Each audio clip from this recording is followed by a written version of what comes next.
Welcome to Quick Tech News, where we keep you updated in the world of tech without wasting your time. First up on the news, AMD have just revealed the design of their upcoming Radeon RX 6000 series GPUs by sharing a picture on Twitter. Surprisingly, they're also letting you check out a full render of the card on their Fortnite island. The reveal was no doubt made due to them being under huge pressure from Nvidia and their new 3000 series cards, which are almost, if not already, on sale, whilst AMD's RDNA 2 launch event is set to be towards the end of October. AMD have to show their customers that they have something worth waiting for. The question is this good enough? I personally don't think so. I think AMD need to reveal something more substantial to give people the patience to hold on and wait for their cards.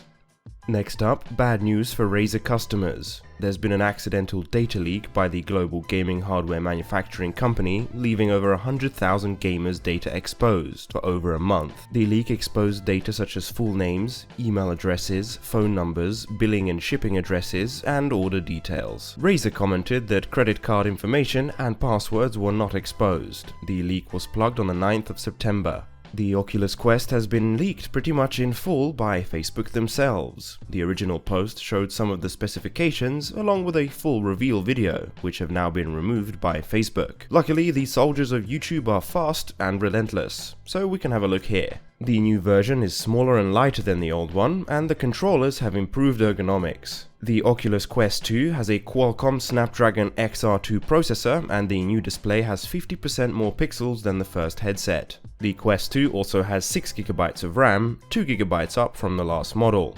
But if I understand correctly, the main selling point of the Quest 2 is that it's an all-in-one solution. You don't need a PC with cables connecting to the headset, and you don't need to mount sensors on the wall. That said, the titles you can play will be limited by the power of the headset. If you do connect it to a VR-ready PC, you can expand the number of available games.